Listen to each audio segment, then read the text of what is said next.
बीड जिल्ह्यातली गुन्हेगारी ही काही केल्या थांबायचं नाव घेताना दिसत नाहीये। म्हणजे सुरुवातीला महादेव मुंडेंची हत्या झाली, त्यानंतर संतोष देशमुखांच्या निर्घृण हत्येचं प्रकरण तर राज्यभर गाजलेलं तुम्ही बघितलं, आणि त्यानंतर महाराष्ट्रात मराठा विरुद्ध ओबीसी या संघर्षाचा एक अंक लिहिला गेला आणि तो संघर्ष शिगेला गेलेला सुद्धा महाराष्ट्रानं बघितला।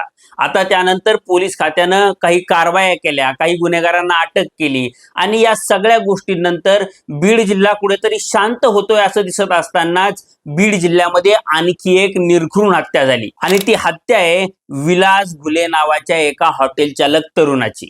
आता विलास घुलेच्या हत्येचं प्रकरण नेमकं काय आहे, त्यातले वेगवेगळे अँगल्स नेमके काय आहेत, यामध्ये बीडचे खासदार बजरंग सोनवणेच्या मुलाचं नाव घेतलं जात आहे, त्याचा खरंच या हत्येशी काही संबंध आहे का, किंवा या पीडित कुटुंबाचं नेमकं म्हणणं काय आहे, त्यांच्या म्हणण्यावर पोलिसांचं म्हणणं काय आहे, या सगळ्या गोष्टींची चर्चा आपण आजच्या व्हिडिओमधून करणार आहेत। त्यामुळं हा व्हिडिओ तुम्ही शेवटपर्यंत पहा आणि व्हिडिओ शेवटपर्यंत पाहिल्यानंतर विलास घुलेच्या हत्येमध्ये बजरंग सोनवणेंच्या मुलाचा सहभाग असं तुम्हाला वाटतं का, हे मला कमेंट बॉक्समध्ये सांगा।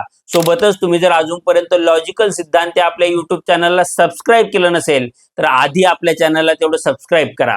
नमस्कार, मी सिद्धांत आणि लॉजिकल सिद्धांत आपल्या युट्यूब चॅनलमध्ये तुमचं अगदी मनपूर्वक स्वागत आहे। विलास घुले नावाचा तरुण बीड केज रस्त्यावर जो टाकळी फाटा आहे तिथं गावकरी नावाचं हॉटेल चालवत होता आणि या गावकरी हॉटेलमध्ये 20 जूनला म्हणजे रविवारी संध्याकाळी उमेश माने आणि गणेश शुक्ला हे दोघ जण गप्पा मारत बसलेले होते। आता हे दोघ जण तिथं गप्पा मारत असताना जे कदमवाडीचे बाबासाहेब कदम आणि त्यांचे 8 सहकारी हे पांढऱ्या रंगाच्या स्कॉर्पिओ मधून तिथं पोहोचले आणि बाबासाहेब कदमांनी तू माझ्या बायकोचा नाद सोडत का नाही आणि तू माझ्या बायकोपासून दूर राहा असं म्हणत उमेश मानेला मारहाण करायला सुरुवात केली। म्हणजे आज मी तुला सोडतच नाही, आज तुला संपूर्णच टाकतो असं बाबासाहेब कदम आणि त्यांचे सहकारी उमेश मानेला म्हणत होते।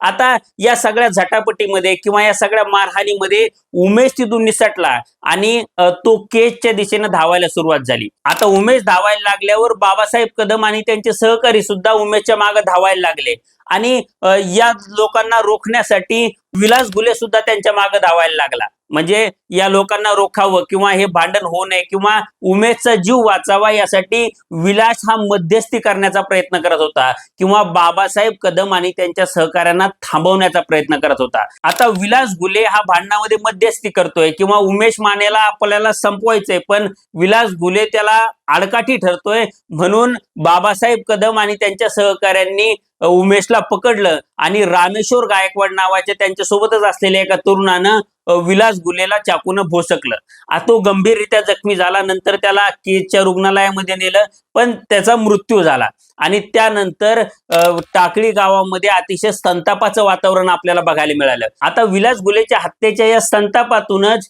विलास घुलेचे नातेवाईक आणि आजूबाजूच्या गावांमधले हजारो तरुण आणि महिला या केज पोलीस स्टेशनच्या समोर ठिय्या मांडून बसल्या आणि सगळ्या आरोपींना आधी अटक करा किंवा त्यांच्यावर मकोका दाखल करा। सौरभ सोनवणे जो बजरंग सोनवणेंचा मुलगा आहे त्याच्यावर सुद्धा गुन्हा दाखल करा, त्याला सह आरोपी करा, त्यानंच आमच्या मुलाचा खून केला किंवा तोच मेन कॉन्स्पिरेटर आहे, अशा प्रकारच्या मागण्या हे सगळे लोक करताना दिसले। आणि त्यांनी जोपर्यंत या मागण्या मान्य होत नाही तोपर्यंत आम्ही केज पोलीस स्टेशन समोरून उठणार नाही आणि विलासचा मृतदेह आम्ही ताब्यात घेणार नाही अशी भूमिका घेतली। आता केज पोलीस स्टेशन समोरच्या या आंदोलनामुळे बीडचे एसपी नवनीत कावत यांनी वेगवेगळ्या टीम वेगवेगळ्या दिशेने रवाना केल्या आणि या सगळ्या आरोपींना त्यांनी अटक केली। आता फक्त एकच आरोपी अटक व्हायचा बाकी आहे, पण नवनीत कावत एवढा सगळा तपास करत असताना किंवा आरोपींना अटक करत असतानाच बजरंग सोनवणेंचा मुलगा सौरभ सोनवणेला या प्रकरणामध्ये जोपर्यंत अटक होत नाही किंवा तो जोपर्यंत सह आरोपी होत नाही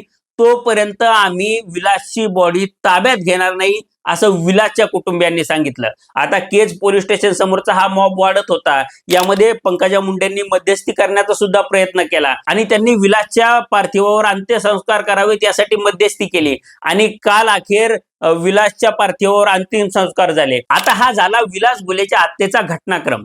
पण या प्रकरणामध्ये खासदार बजरंग सोनवणेच्या मुलाचं म्हणजे सौरभ सोनवणेचं नाव काय येतंय आणि त्याच्याबद्दल घुले कुटुंबियांचे आक्षेप काय आहेत किंवा त्यांनी सौरभ सोनवणेवर काय आरोप केलेत, तर विलासला मारणारे हे सगळे आरोपी सौरभ सोनवणेचं नाव घेऊन त्याला मारत होते आणि सौरभ सोनवणे आमच्या पाठीशी आहे, त्यामुळं आम्हाला कुणी काही करू शकत नाही असं हे सगळे आरोपी म्हणत होते. याशिवाय ज्यावेळी बाबासाहेब कदम आणि शुभम गायकवाड हे दोन आरोपी जखमी होते आणि ते हॉस्पिटलला उपचार घेत होते, त्यावेळी सौरभ सोनवणे हा त्या आरोपींना भेटायला गेला होता.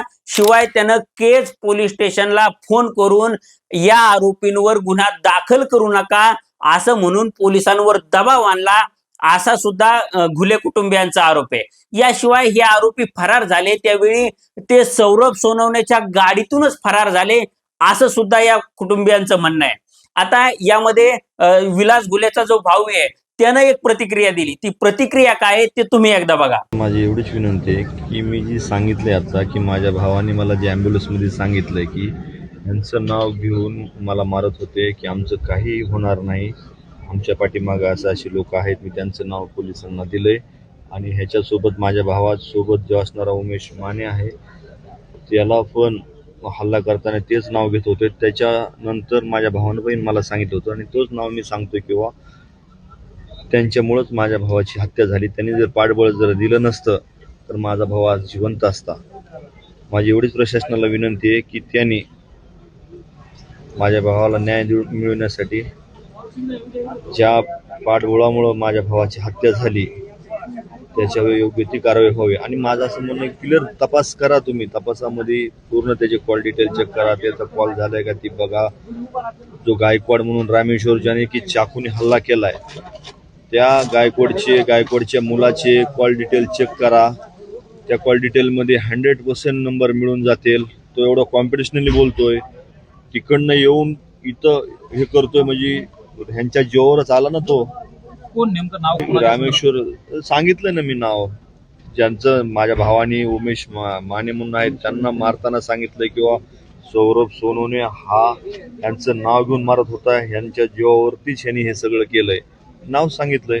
काय स्टँड आहे तुमचा? काहीच नाही, ते नाव ऍड करून घ्यावं आणि तपास करून त्यांच्यावर योग्य ती कारवाई करावी. आता विलास घुलेच्या कुटुंबियांनी जरी सौरभ सोनवणेवर हे आरोप लावले असले तरीही याबद्दल पोलिसांचं म्हणणं वेगळं आहे. आता पोलीस याबद्दल काय म्हणतायत, तर बीडचे SP नवनीत कावत यांचा जो ऑडिओ आहे म्हणजे आंदोलनस्थळी ज्यावेळी आंदोलक बसले होते त्यावेळी नवनीत कावत यांचा फोन आला आणि त्यांचा फोन माईकला लावून ते जो ऑडिओ रेकॉर्ड झाला त्या ऑडिओमध्ये सौरभ सोनवणेच्या विरोधात कोणताही पुरावा नाहीये, त्यामुळे आपण त्याला सहआरोपी करू शकत नाही असं नवनीत कावत स्पष्टपणे म्हणताना दिसत आहेत. म्हणजे ज्यावेळी ही हत्या झाली किंवा हा सगळा प्रकार झाला त्यावेळी सौरभ सोनवणे हा दिवसभर घरीच होता आणि आम्ही त्याच्या घराचं CCTV फुटेज चेक केलं. शिवाय त्यानं कोणत्याही आरोपीशी फोनवरून संवाद साधलेला नाहीये, त्याचे सगळे CDR सुद्धा आमच्याकडे आहेत, त्यामुळे सौरभ सोनवणेवर आपल्याला गुन्हा दाखल करता येणार नाही असं SP नवनीत कावत यांचं म्हणणं आहे.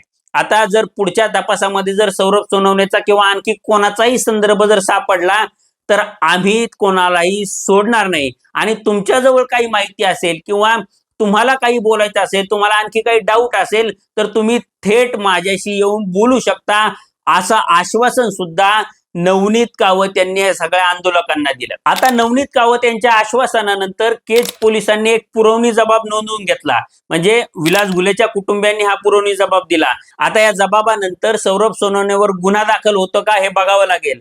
आता या सगळ्या फॅक्ट्स बघितल्यानंतर किंवा हा सगळा घटनाक्रम बघितल्यानंतर सौरभ सोनवणे या हत्येचा सूत्रधार आहे असं तुम्हाला वाटतं का, हे मला तुम्ही कमेंट बॉक्समध्ये सांगा.